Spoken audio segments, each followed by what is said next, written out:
Welcome to the Dice Tower, a series of video reviews about board and card games. Here are your hosts.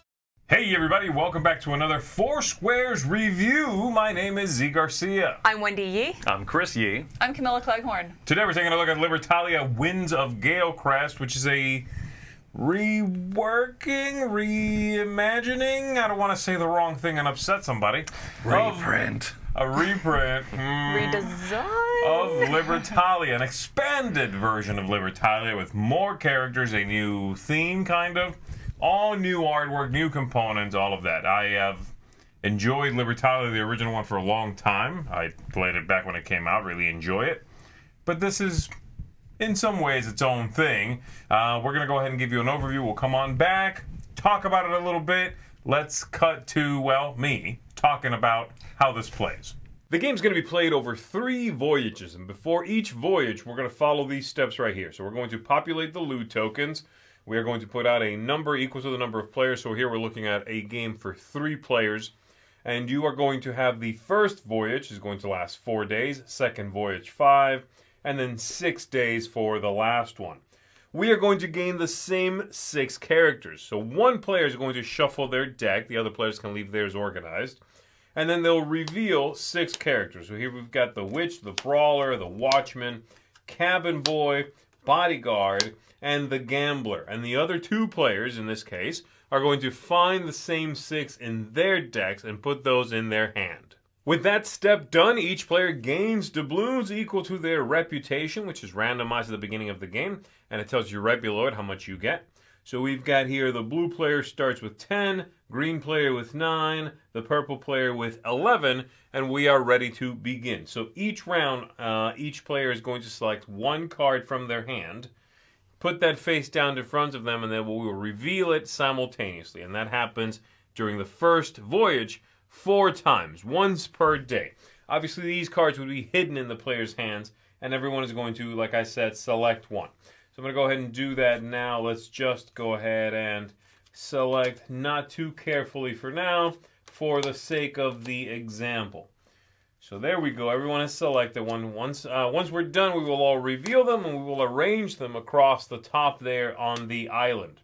The lowest number goes over here, so in this case, 14 there, and so on up to the highest number. If there is a tie for those numbers, then we default to the reputation track, with whoever has the most reputation going farther to the right.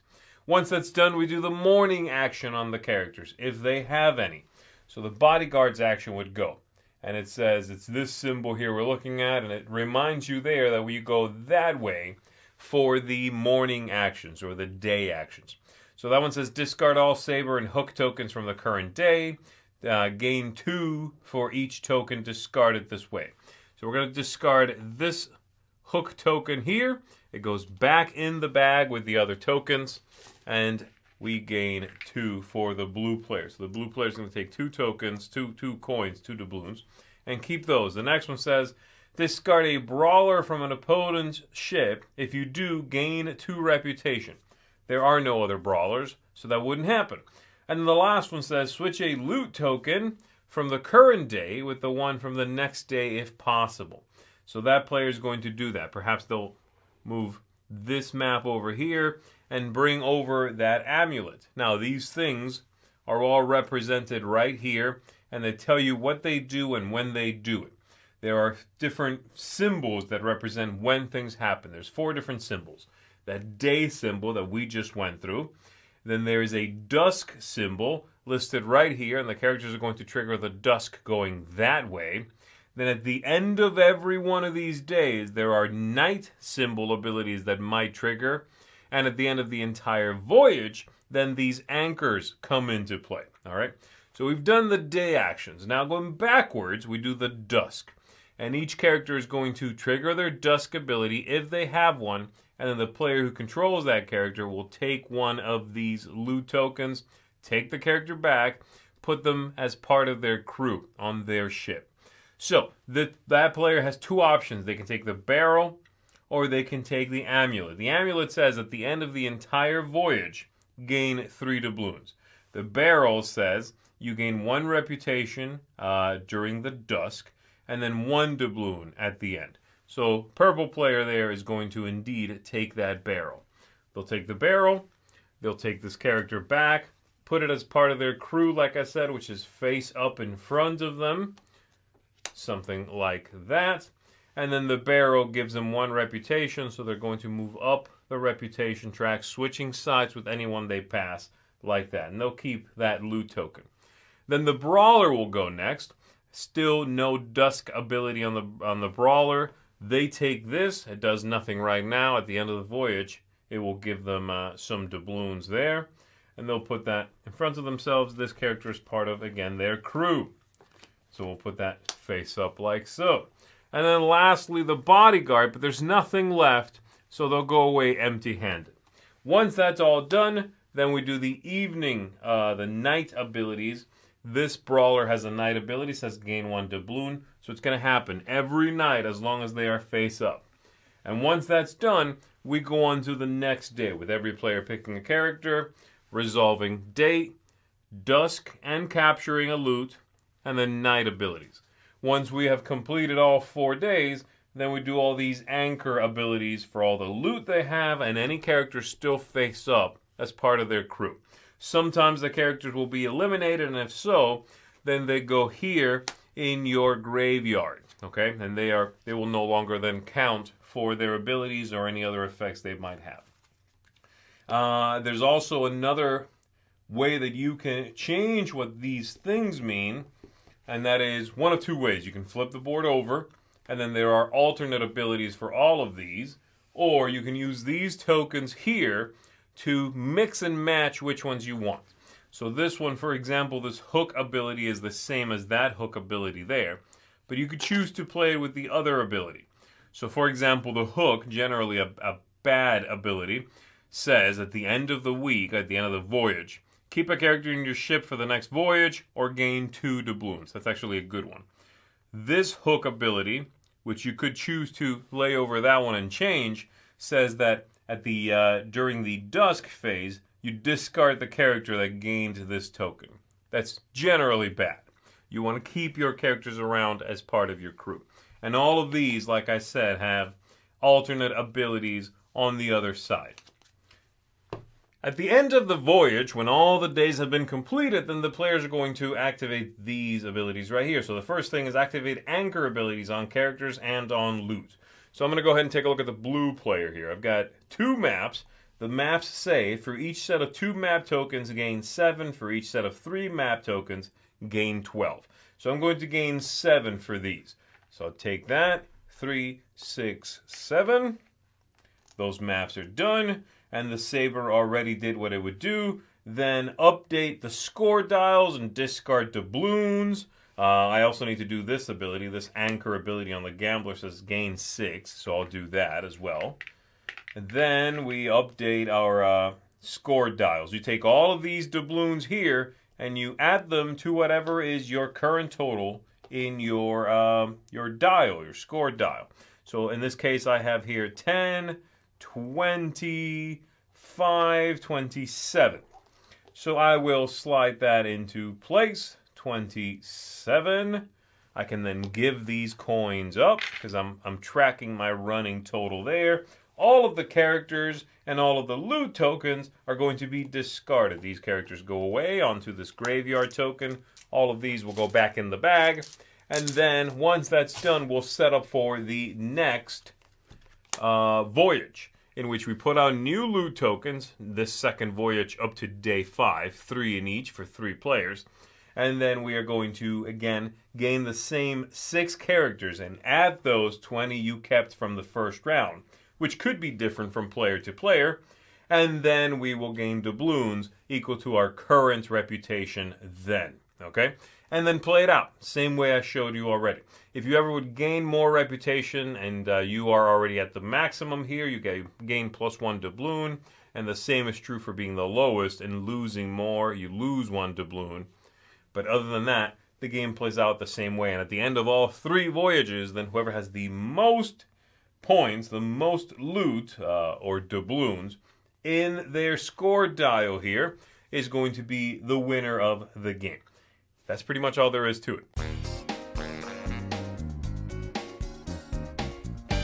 All right, so there you go. That is kind of how the game works. Let's go ahead and start with the components on this one. I didn't specifically talk about that in the overview. What do you guys think of the component quality of everything that's included in here? I think it's fine. I mean, I like the little rewards that you get for going on your voyages. I think they're nice little plastic chits. bits, you mean? Yeah, little plastic bits. The Yeah, Starburst. little Starburst, yeah. The Starburst, Yeah, yeah. I think they're fine. They're better than cardboard. I don't know, Yeah. what was in the original version? So I haven't Cardboard, yeah. played the original version. I think that's a good I point. mean- I've played the original, but you two I haven't? have not. We've no. not, Okay. yeah.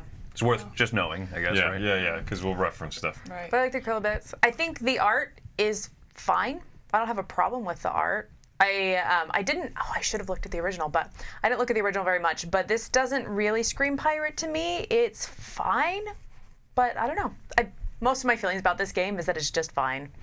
I think that's where Okay, I'm at in okay, general yeah. with I most thought the everything in components this were game. really good. I thought they were really well done. yeah? You know, I like that, again, it's not cardboard. I think the components really fit the look of the game. You know, like it kind of has that Starburst look.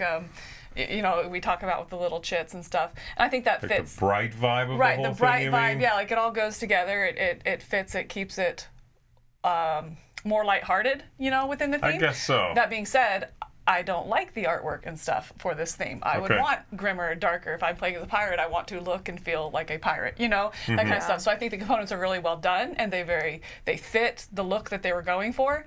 But to me, there's that theme. It makes me, disconnect. Mismatch, you know, yeah, disconnect. It makes me think Treasure Planet, like kid level pirate, but like less cool because Treasure Planet was so much cooler than this. Sure, I'm a mutineer, but I'm just kind of like a lizard guy. I'm the ship captain. I'm kind of like a bird guy. I agree. The components are great. I like the insert, right? The insert's very good, yeah. The insert's good. I got to punch out the pieces and everything.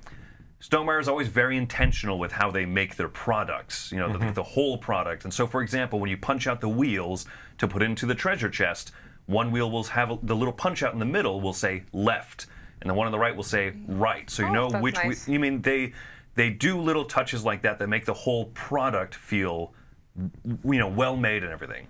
That being said, I don't personally like what they did with the aesthetic and the look of it. I love the pieces, the little plastic pieces for the loot tokens and everything. Those are universally here anyway liked. They're good. Yeah. They're a nice Yeah. piece. They're good. Cards good. All that stuff is good, but I'm going to agree with Camilla that there's a disconnect, something that kind of takes me out of the piratey nature of these bright, vibrant pieces about these cards that have the anthropomorphic animal art to it. And that's not just, because I feel the same way, but it's not just because Chris and I have played the original game, which compounds that problem if you are familiar with the original game. I think so, yeah. Because you haven't played that. I And you haven't. still get that sense of there's a tonal mismatch here a little bit with setting lizard people Right. pirating. Like there's something here that isn't quite right, that isn't hitting all the same bell, you know? Right. It kinda- Airships, bright art, fantastical setting. I'm not feeling it. I Right. guess. I mean, Yeah. it kind of the artwork and the style and that kind of stuff kind of reminded me of Mr. Cuddington, who did the title blades. You know, again with that with the animals, anthropomorphic, Human-like animals. right. You know, kind of style, and that fit that when you're building up, and it's this other world where it wasn't. Yeah. And I think that what really hit that home for me, again, have not played the original, but did pull it off the shelf afterward, and it was that like, oh, this is what I was missing. You know, you know when I finally saw it, I was like, this is what I would want, a little bit more grimier, kind of aesthetic and feel Yeah. to it. You know. I generally have two issues with it. Artwork's not really one of them, though I don't love the artwork. I think it's okay. My issues are the first one, the minor one, and hopefully it's just this copy. One of the decks, I think it's the red deck, because of the way the cards were cut at the factory, part of that deck ends up in one shrink-wrapped pack, part of that deck ends up in another one. Those are not the same size cards. So as you shuffle that player's deck together, some cards are clearly a different size.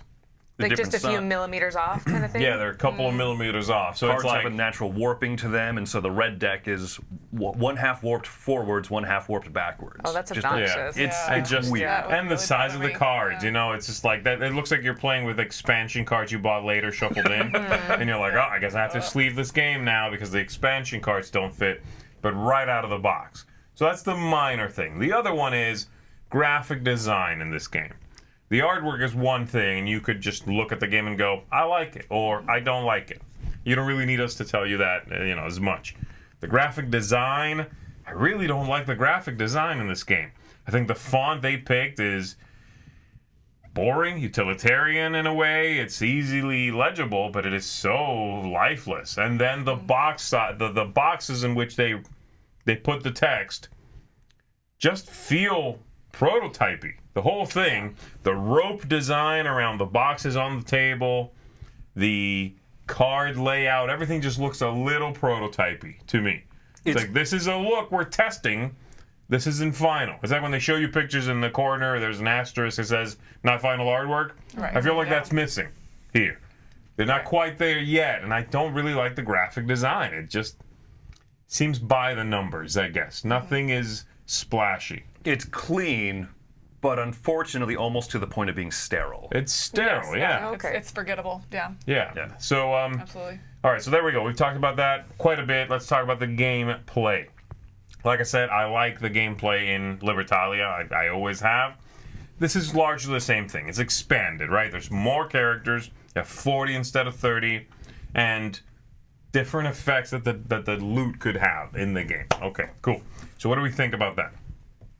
Oh, me? Hey. Sure. You. So, like, It's fine. I'm It's just it's fine. very fine. Like, fine. the card play doesn't speak to me. Like as a system, you mean? Like, as a system, it's totally fine. It works. It's clean. It does what it's supposed to do. I appreciate that we all start with the same number of the same cards exactly in our hands, so we know what each other has. There's some fun interaction there, but there's nothing that that really speaks to me and says like, oh yeah, this is the moment that I'm going to play this card and I'm going to get everything that I want. Like, you play a card, it may or may not be higher or lower than somebody else, and you grab some stuff. Like, I don't know. It's not amazing to me. There's nothing rich going on there. Okay. I think the mix of cards can make for some really fun moments where you say, oh, this card's usually not that great, but with this mixed hand of them, okay, I'm excited to play this. Maybe third round. Third round sounds like a good time. I don't know. It's a game you very much play by kind of feel rather than by calculation. Sure. And so I think that speaks to me a little bit more than it does to your tastes. Yeah, I think for me, I found kind of myself torn on this because I liked the fact that you that there was that variability of the cards that'll get drawn and that randomness, and you can have those different combinations set up, and I liked that everybody had the same, and so it really is who plays it the best. But then because of that, they're also kind of at two different points of the game, it was like an obvious play, and 3 of the 4 people played the same card. Yeah. And so it kind of leans towards, oh, that's cool. There's all that variability and the different combos that could come out. But unfortunately, because the flow and whatever loot has come out, it leads to some obvious choices, which was pretty, again, uninspired. Some uninspired gameplay. And so that was kind of a wash for me. I liked, but didn't actually play out the way I wanted it to. I agree, and that used to happen in the old game too, where you sometimes would all just play the same character. What I do like about that system is that the loot will be different, so people will rank those things differently. And you carry a couple of characters, 2 or 3 or whatever, from one round to the next, and those might be different. So by the end of the game, ideally, your hand is like a third different from somebody else's, or like maybe even half different from somebody If someone else's. like pulled something up from the graveyard, Or just didn't play a something card, like so you that, or carry hadn't it over, played you know? Right, and then there is that, and that leads for a much interesting second half of the game, but then it's only half the game that's interesting, So for me, is what I found. Now, did you play with the 2-player mode? Either one of you? So in the 2-player mode, you have this kind of middle card. I think it's a 21. It's a 20.5. It's a 20.5. Yeah, That's what it is. 20.5. It's Smart. exactly in the middle. Yeah. It's exactly in the middle. And so if you play cards higher or lower, you get some sort of benefit, and there's an interaction there. And basically, it makes it so that when you're picking up loot, you have more control if you play low cards to prevent the higher purse from getting some stuff. And so it's very interesting how it works. I thought that for a 2-player version, I thought it worked just fine. It's gonna be my word of the day. But yeah, I really did. I thought it worked just fine. It did what it needed to do, and it created a level of interaction that didn't just feel like, oh, I had a lower number, I don't get as much stuff. Right. It's not the type of game I want to play it to. It's a smart little 2-player mode, but then it becomes very cerebral. I think that you're going to play, blah, blah, blah, right? Whereas when you play this with like 4+ people, I think that's kind of where it shines. Yeah. Is because you want to be mindful of what you're playing at what time, but then also it's too chaotic to say, I bet Camilla's going to play her 19s, he's going to play the 26, and Wendy will play the 32 now. That's their optimal move. So I'm going to play the 27 and hop in between these two people. You know, I mean, you can't calculate that all out. Yeah. It's a little more chaotic fun. With 2 players, it's very, what are you going to play right now? Let's read each other's minds. Yeah, and when I'm collecting treasures in a 2-player game, does it make more sense just to kill off Chris's ability to collect stuff, or to collect the high price thing? Oh, I'm just going to kill off his ability because that's worth more. Yeah, there's that funny. There's a little bit of like, that going on. Zero-sum nature. Yep. I do like that it seems to be about as clean a 2-player mode as they could have come up with. Yeah, that's true. I mean, There's it no is extra just stuff. There's nothing to it. You put this tile on the table, you trigger them in order, depending on where you ended up. That's it. Like, I mean, they managed to put a true 2-player mode in this without shuffle a 3rd pile of pirate cards. They randomly pick one. Then you do this. Then they take loot when their turn comes up. What do they pick? Here's a ranking of the way they would take them. There's none of that stuff. I really think that they streamlined this into a 2-player mode. I was not expecting that. And like you said, in this kind of game. Right. Am I going to use that a lot? Probably not. But it's in there and it works. And a solo mode as well, which was definitely not a thing in the original one. You know, that wasn't a big deal back then. We'll review it separately, but I have favorable thoughts on the solo mode, actually. Okay. So the other big thing here, big change, and a big part of the game is then the ranking of the characters, whatever that is, the prestige, the reputation. Reputation, yeah. The reputation track, which I really like this system. The original game, the cards had a secondary tiny number at the bottom, and if 2 people played their 19s, then you check that secondary number, and they were all different among all the decks. Oh, interesting. Okay. So now you've got this reputation thing. It denotes your starting money, and if you go up against the top and push that, you get a bonus point, bonus doubloon. You might lose doubloons. You will break the tie based on where you are. I think it's a sharp system. It works well. It's smooth. And it allows you to have a bunch of new powers and abilities that mess with that specifically. You don't have anything to compare to with the original one. You do. I wonder what you guys think of that. I actually completely forgot about the original tiebreaker system because I didn't like it. And it's not that memorable because at the end of the day, it's small, you know what I mean? So you just order them and then you do the stuff in order. Yeah. Which that's the main part of the game. So I like that the reputation directly ties better to it. It's even a visual representation of where the cards go. I think it's a fun system. It adds more for you to think about when you're playing cards, because early on in the round, I may want higher reputation so that I can, have my high cards beat your high cards, the matching stuff. But towards the end of a round, the lower my reputation, the more money I get starting the following round. Right. And so if I can tank that, there's some interesting decisions in play there going on for that income. And some characters that say, like, move up, like get 1 coin for everyone above you in reputation or something. Mm-hmm. So you kind of want to tank it, then play that character and get a few extra coins out of it. Yeah, I think that works out well. The first one is a little more hands-off. That's the only difference. Yeah. Where you just check the secondary number and you don't need to deal with anything else. This one takes a little manipulation. I was gonna say, I think that reputation track is kind of the saving grace to me of the issue that I spoke of, where there's an obvious choice of what card to play, and so you kind of can see that going into it. Okay, we all just drew these. Everyone is seeing this great combo. Where am I in reputation? Is it worth playing, or is it worth playing this? And so it does kind of give a little bit more interesting decision makings when when you have that obvious choice. And so I think because Right. of that system, that I really liked it. I thought it was smooth. I didn't use it very often, but it was nice that it was there for those situations to help Yeah. bring, again, once again, that balance to that strong positive, strong negative I had on the card play aspect. Yeah, and like, you know, that point. If everybody has a 40, the best treasure token is out there. I'm at the bottom of the reputation. You know, it might not be obvious the first time you play it, but then as you play it more, you realize, like, oh, I'm going to play a 4 right now because someone this else is- is going to Yeah. grab it and Yeah. break the tie. Yeah, so, this is a good time to play a low character without extra penalty. Right. Yeah, Because I'm going to be at the you're right, bottom but- anyway. Yeah. Yeah. Exactly, yeah. Yeah, there's those kinds of considerations that go into it. All right, anything else you guys want to talk about specifically that jumped out at you? It's fine. It's fine. It's fine. The It's B-side. fine. The B-side powers. This is new to this game, right? So the loot, the treasure, whatever you want to call it, they all have an alternate side effect to them. And I like that. You can mix and match them if you want to, or you can just play all on one side, all on the other. I like the extra tiles too, so you can mix and match if you want, or you Right. can, if you play all on the A sides, set the A side tiles on the other side of the board facing the opposite way, so people on both sides of the table can read what all the things do. Right. I think that's good. I forgot looking at the original printing, you have a little player board with an aid of what all the stuff is, and it's kind of this messy shaped, you know, big thing on the table. In that regard, this one's a little bit cleaner.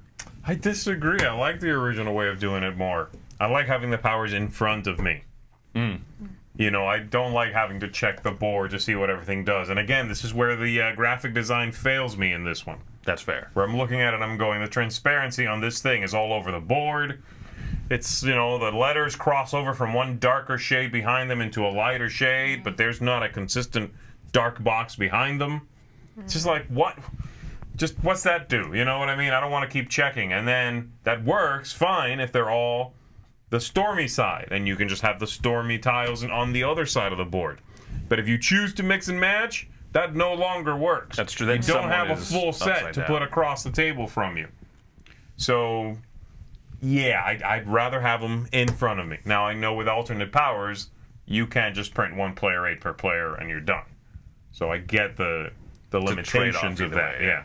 But you could have 2 sets and then have one for each side of the table. You could do that, or Yeah. just print it on both sides of the board or something. You know. Yeah, I didn't like that information being on the board, because the board kind of feels like a player mat, like a play mat anyway. It's just sort of, it holds a few things. Yeah. Yeah. You know.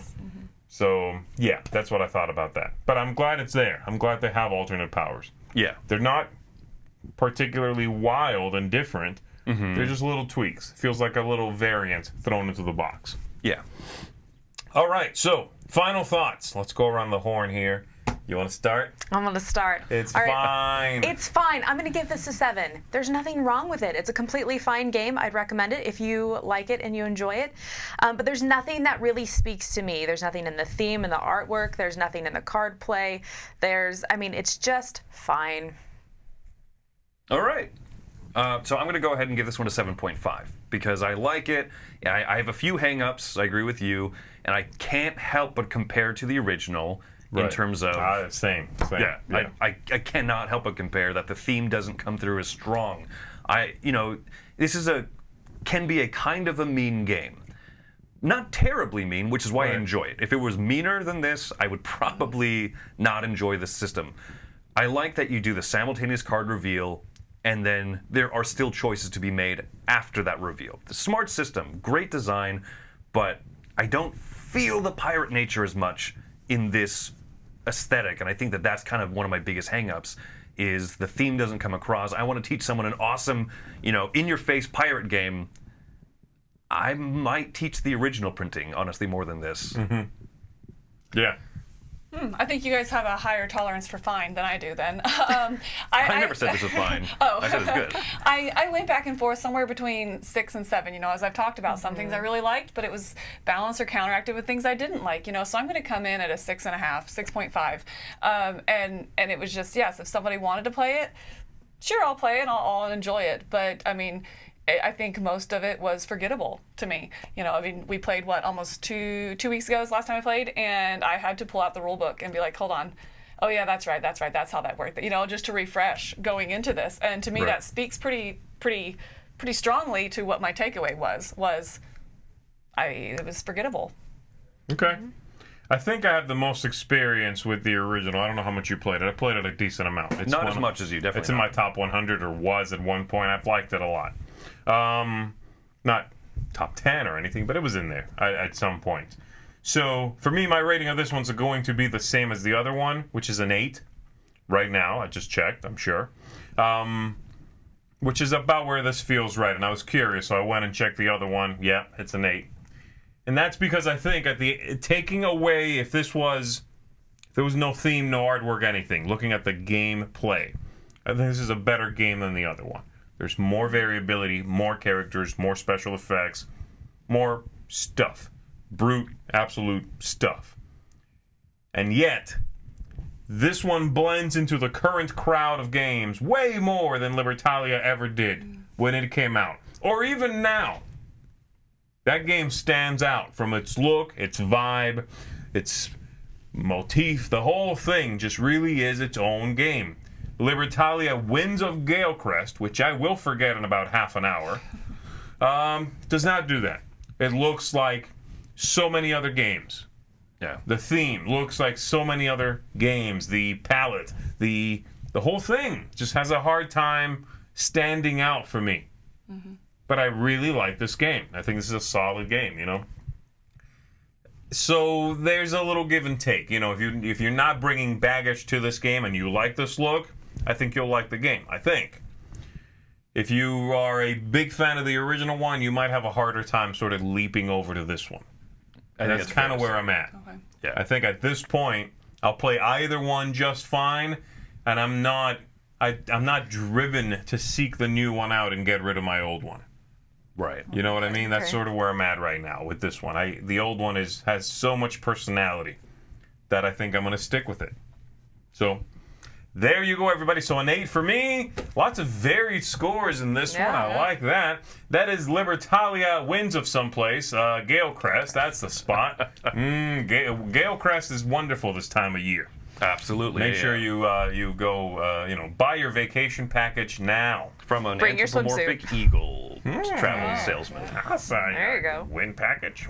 All right, so that's going to be it, everybody. My name is Z Garcia. I'm Wendy Yee. I'm Chris Yee. I'm Camilla Cleghorn. Enjoy pirating. Bye-bye.